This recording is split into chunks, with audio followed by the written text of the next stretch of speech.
the WNBA and Players Association to continue to negotiate in good faith. So this news in itself kind of doesn't change anything. Basically, what's going to happen is the players in the league are going to continue doing what they've been doing. If they made another extension for another 30 days or another 2 weeks or another whatever, it honestly doesn't matter. Until there's a lockout or a strike or an agreement is made, like those are the only times that something really changes in what is currently happening at the moment. And Breanna Stewart actually alluded to this in an interview that they never wanted this out. This was meant to stay behind closed doors, buried in private emails and confidential calls. No cameras, no microphones, no fans watching. But once the information leaked, there was no turning back. This wasn't about trades. It wasn't about rotations. It wasn't even about money. This was about cutting 5 of the biggest names tied to the WNBA's 2026 plans. Multiple insiders confirmed the decision had already been made. No warning, no public discussion. Just one sentence echoed over and over behind the scenes. Kathy made the decision. If you think this is just another league drama headline, think again. What follows explains why players are furious, why locker rooms are boiling, and why the WNBA is now facing one of the most explosive internal crises in its history. Also, just think it's crazy that we haven't heard anything about the stuff that the WNBA is already missing, the stuff that the WNBA is already behind on when you talk about the offseason timeline. Last year, by this point in time, we have gotten a full 2025 WNBA schedule, and we have also had the expansion draft for the Golden State Valkyries. This year in the WNBA, there are 2 expansion teams that they need to do a draft for. We have no clue about the season schedule, and everybody has just been super quiet about it. Why isn't the media asking about these things? Why is there no date for the expansion draft? How did it all start? Quietly. Late night calls, emergency meetings, executives speaking in half sentences, as if the words themselves were too dangerous to finish. Then, someone leaked a fragment of an internal conversation, just enough to set the entire league on fire. The message didn't say review. It didn't say evaluation. It didn't say discussion. It said one thing: cut. 5 players removed from long-term planning, wiped from the vision for 2026. And once those words hit the wrong phones, the league completely lost control of the narrative. Agents were the first to react, phones buzzing nonstop. Players started calling one another, asking the same question over and over. Is this real? Within hours, the rumors had exploded, first in private chats, then across social media, and finally into mainstream headlines. The WNBA released no statement, and that silence only fueled the chaos. Silence said one thing loud and clear: something major had happened. According to insiders, this wasn't a committee decision. There was no public debate. Player representatives weren't consulted beforehand. The call came straight from the very top, and that's what triggered the outrage.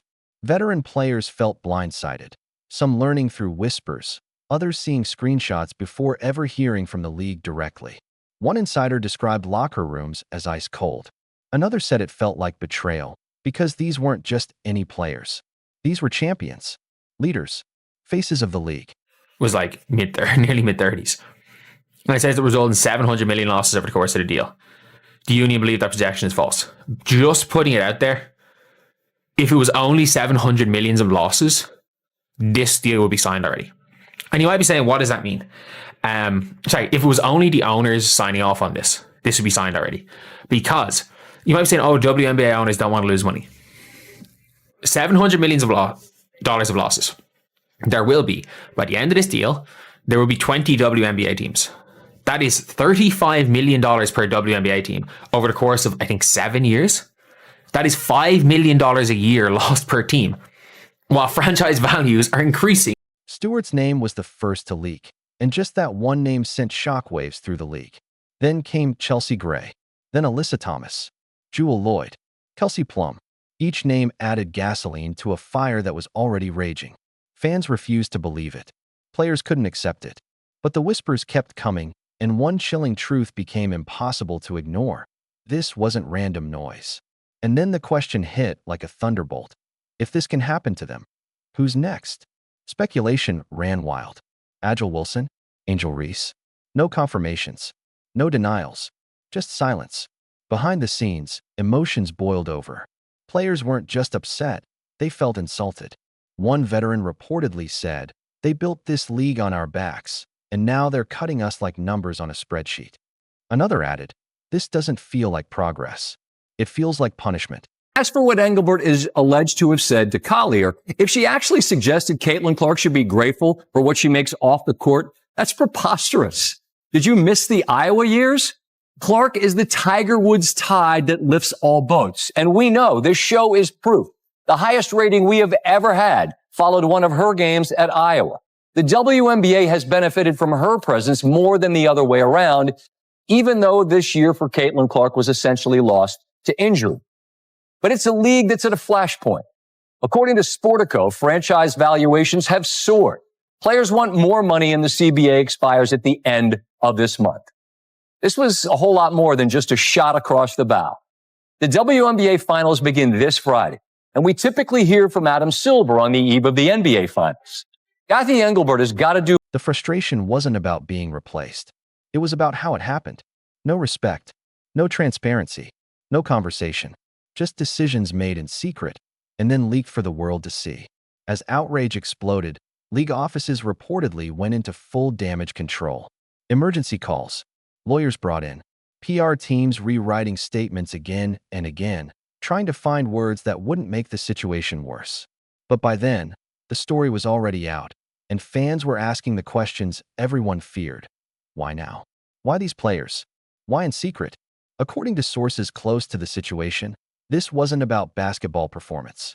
It was about structure, money, contracts, long-term flexibility, a reset for 2026.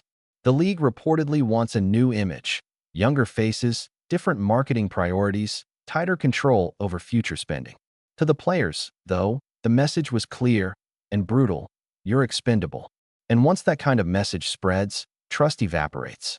Some insiders say players are already quietly strategizing.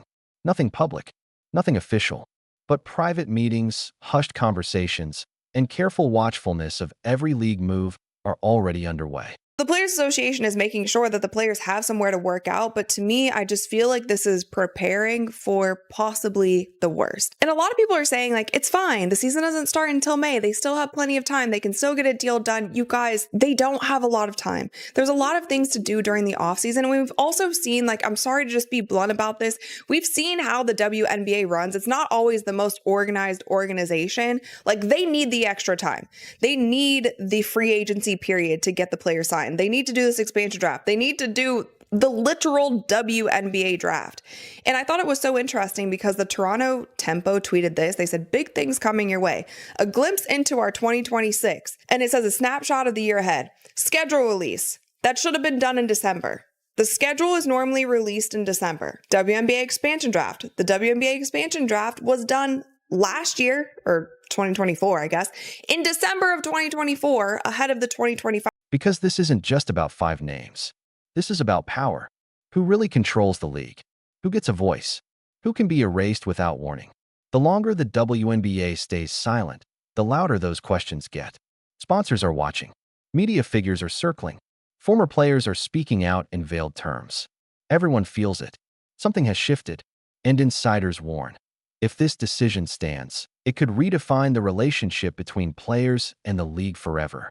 Once stars believe loyalty doesn't matter, everything changes: negotiations, commitment, the future itself.